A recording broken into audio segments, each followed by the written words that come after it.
नीट लक्ष द्या म्हणजे तुम्हाला कीर्तन कळेल. प्रत्येक व्यक्तीची मनातून इच्छा असते की आपल्या जीवनातली चिंता नष्ट व्हावी, आपल्या जीवनात अडचणी नकोत, आपल्या जीवनात संकट नकोत, आपल्या जीवनात कुठल्याच प्रकारचा ताप नको, चिंता नको, असं प्रत्येकाला वाटत असतं. नवे नवे नुसतं वाटतच नाही तर त्या दृष्टीने प्रत्येकाचे प्रयत्न असतात. कुणाला इथं बसलेल्यापैकी वाटतं माझ्या जीवनात दुःख असावं, माझ्याकडे जसं छोटं घर आहे ना, छपराचं घर आहे ना, मातीचं घर आहे ना, तसंच असावं, माझी माडी होऊ नये, असं कुणाला वाटतं का? नाही. प्रत्येकाची इच्छा असते आपल्याकडे मोठं घर असावं, बंगला असावा, गाडी असावी, आर्थिक संपत्तीने आपलं घर जणू काही आनंदी असावं असं प्रत्येकाला वाटत असतं. धन असावं, संपत्ती असावी प्रत्येकाला वाटतं. एवढंच वाटत नाही तर त्या जीवनामधले कुठल्या प्रकारच्या अडचणी नको, चिंता नको, असं प्रत्येकाला वाटतं की आपल्या जीवनात संकट नकोत, अडचणी नकोत. नुसतं वाटतच नाही तर त्या दृष्टीने मनुष्य प्रयत्न करत असतात. परंतु मला एका प्रश्नाचं उत्तर द्या, एवढे प्रयत्न मनुष्य करत असतो आपल्या जीवनातली संकट जावीत. कुणाचं वय 30 झालं असेल, कोणाचं 35 झालं असेल, कुणाचं 50 झालं असेल, नवे नवे तर कोणी 85लाही गाठलं असेल. परंतु मला एका प्रश्नाचं उत्तर द्या, 50 वर्षाच्या मनुष्याला विचारा की म्हटले तुम्ही आजपर्यंत वयाच्या 12 वर्षापासून तर 50व्या वर्षापर्यंत शालेय शिक्षणापासून तर नोकरी लागेपर्यंत, नोकरी करेपर्यंत, सगळ्या गोष्टी करेपर्यंत एवढे तुम्ही सायन्स केले 50 वर्षापर्यंत आणि 91व्या वर्षी तुम्ही पूर्णपणे सुखी झाला, असं कोणी छाती ठोकपणे सांगू शकतो का? नाही सांगू शकत हो. प्रयत्न तर त्यांनी त्या अर्थच केले ना. शाळा शिकला, शाळा शिकल्याच्या नंतर नोकरीसाठी प्रयत्न केले, नोकरी वगैरे झाली, सगळं व्यवस्थित झालं, नंतर लग्न झालं, मुलं बाळ झाली, सगळ्या गोष्टी झाल्या, योग्य प्रकारे रिटायरमेंटही झाली आणि सगळं त्याचं संपन्न झालं. त्याला एक तुम्ही प्रश्न विचारा की तुम्ही एवढे काबाड कष्ट केले, एवढे दिवसाची रात्र, रात्रीचा दिवस केला, कुटुंबासाठी राबलात, खपलात, एवढं सगळं तुम्ही केलं, 50 अर्ध वय तुमचं निघून गेलं, तुम्ही सुखी झाला का? असा प्रश्न जर त्याला जर विचारला तर त्याचं उत्तर काय असेल? तुम्ही झोपलेत नाही ना. काय असेल त्याचं उत्तर? त्याचं उत्तर असेल नाही, म्हटले महाराज काय करे, पहिलं तरी बरं होतं, आता 50शी उलटली आणि गुडघे दुखायला लागले, जे काळे केस होते ते पांढरे व्हायला लागले, मेहंदी लावून मी परेशान अशा प्रकारचा आहे, कुठल्याच प्रकारची नीट साथ अशा प्रकारचे हातपाय देत नाही, रोग अशा प्रकारचे जडलेले आहेत. मग मला सांगा, एवढे काबड कष्ट त्याने केले, एवढे कष्ट सहन केले कुटुंबासाठी, सगळ्या गोष्टीसाठी, परंतु त्याच्या जीवनातली चिंता गेली का? तर त्याचं उत्तर काय होतं? नाही. मग एवढे 50व्या वर्षापर्यंत कष्ट केले, एवढे सायास केले, तरी त्याच्या जीवनातली चिंता जात नाही. दुर्दैवाने मनुष्य आपल्या आयुष्याचा ताळा करत नाही. बघा, आपण एवढं करतो, एवढं काबाड कष्ट करतो, एवढ्या सगळ्या गोष्टी प्रपंचाकरता करतो, परंतु हे सगळं करायचं कशासाठी? कर्तव्य म्हणून कुठल्या गोष्टी कराव्या लागतात, परंतु कर्तव्य म्हणून मनुष्याने करावं. ते कुटुंब, तो प्रपंच, मी माझ्या मनचं सांगत नाही, परमपूजनीय गुरुवर्य रामभाऊजी महाराज राऊत आपल्या कीर्तनामधून सत्य गोष्टीचं उकलन अशा प्रकारचं करत असतात आणि त्यांचे ते उद्गार आहेत. एवढे सायास करतो, एवढे प्रयत्न करतो मनुष्य, एवढे सायास केल्याच्या नंतर, प्रयत्न केल्याच्या नंतर ते फळ जर मनुष्याला मिळत नसेल तर हातामध्ये काय पडलं? दुर्दैवाने मनुष्य हा विचार करत नाही की एवढं आपण सगळं करतो कशासाठी? कर्तव्य म्हणून करावं लागतं.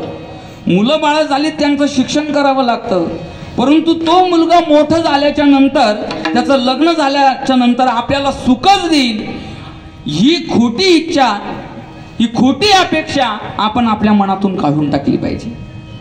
कर्तव्य म्हणून मुलाला शिक्षण वगैरे द्यावं, त्याला त्याच्या पायावर उभं करावं, परंतु त्याच्यासाठी जास्त कमवून ठेवू नये, त्याला लाईनला लावून द्यावं आणि आपली इति कर्तव्यता जी आहे आयुष्यातली, कारण की ह्या आयुष्यामध्ये आपल्याला एक पदवी घ्यायची आहे आणि तिचं नाव आहे सच्चिदानंद रूप.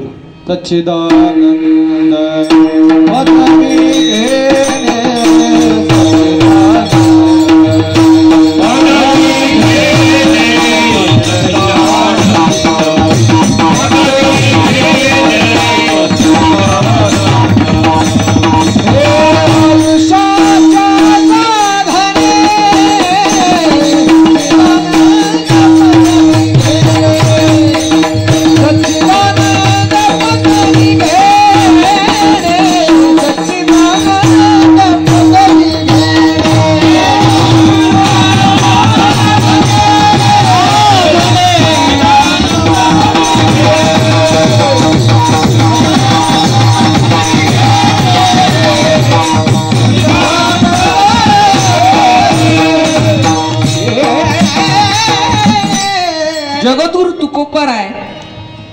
व्याख्या अशा प्रकारची सांगतात की या आयुष्यामध्ये येऊन काय करायचंय, कोणती पदवी घ्यायची. आयुष्याच्या साधने सच्चिदानंद पदवी घेणे.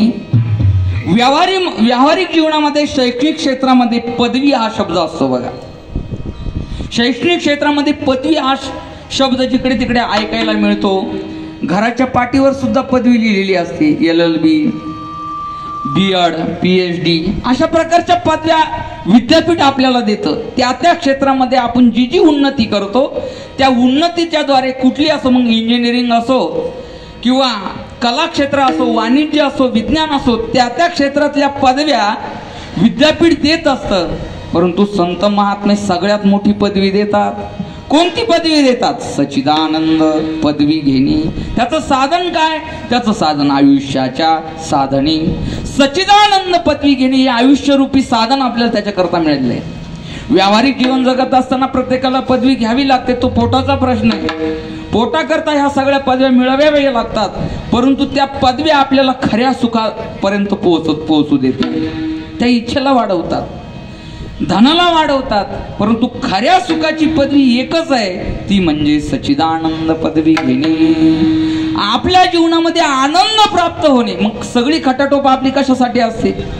मला सांगा, ज्यांनी पदव्या घेतल्यात, मोठे मोठे ऑफिसर झाले, सगळं त्यांच्याकडे अवेलेबल आहे, सगळ्या गोष्टी आहेत, परंतु घरामध्ये तोंड सोडून बसलेले असतात. सगळ्या गोष्टी अवेलेबल असतात. मोठा बंगला असतो, बंगला मोठा असतो, मोठ्या बंगल्यामध्ये अशा प्रकारच्या सगळ्या व्यवस्था असतात. बटन दाबलं की सेवक हजर होतो. काय तुमची अपेक्षा आहे? जसं एखाद्या कामधेनू गायीकडे पूर्वीच्या द्वापार त्रेता युगामध्ये जशी कामधेनू गाय होती, तिच्याकडे जी इच्छा करू ती पूर्ण करत होती. कामधेनू कल्पतरू चिंतामणी. त्याप्रमाणे सगळ्या गोष्टी सेवक हजर असतात. साहेब तुम्हाला काय पाहिजे? परंतु साहेब नुसता तोंड सोडून बसलेला असतो. काय कारण त्याचं? सगळं पद असतं, प्रतिष्ठा असते, बंगला असतो, सगळ्या गोष्टी असतात, परंतु त्याच्या जीवनातली चिंता गेलेली नसते. कुठल्या न कुठल्या प्रकारची चिंता असते की जी चिंता नष्ट करण्याकरता त्याचा उपाय नसतो. पूर्वीच्या काळामध्ये जी टीव्ही आहे, टीव्ही प्रत्येक घरी नव्हती, आणि मग एखादा गावातला जो श्रीमंत त्याच्याकडे टीव्ही असायचा, आणि सामान्य माणसाला, साध्या माणसाला टीव्ही पाहावा असा वाटायचा. नवीन काही असलं की मनुष्याला पाहावंसं वाटतं, परंतु गरीब परिस्थिती असल्यामुळे त्यांच्याकडे टीव्ही नसायचा. आणि मग पूर्वीच्या काळी रामायण, महाभारत अशा मालिका लागायच्या. तो काही आनंदच वेगळा होता. गावातून एखाद्या श्रीमंत माणसाकडे टीव्ही असायचा आणि सगळे गावातले गरीब माणसं त्याच्या घरी जायचे आणि त्याला विनंती करायची की आम्हाला तेवढा रामायणाचा भाग बघू द्या. पूर्वीच्या काळची परिस्थिती. आणि बाहेरचे लोक येऊन त्याच्या घरामध्ये रामायण बघण्याचा आनंद घेतात, आणि हा दाराच्या कोपऱ्यावर तोंड सोडून बसलेला असतो. थोडीली गोवरी तैसा दिशे तोंडावरी. का? सगळ्या गोष्टी आहेत त्याच्याकडे, परंतु मन समाधान नाही. मनामध्ये चिंतेचं काहूर पडलेलं. खाटेवरी पडतात चिंता व्यापे सकळ. सांगण्याचं तात्पर्य एवढे सगळं असतं. मोठा बंगला असतो, बंगल्यामध्ये सगळे सेवक काम करत असतात. बंगल्याला चौकून अशा प्रकारचं गेट केलेलं असतं, कंपाऊंड केलेलं असतं. त्या कंपाऊंडवर, त्या गेटवर 2 सिक्युरिटी गार्ड असतात. सगळं असतं, बंदूक घेऊन 24 तास पहारा असतो.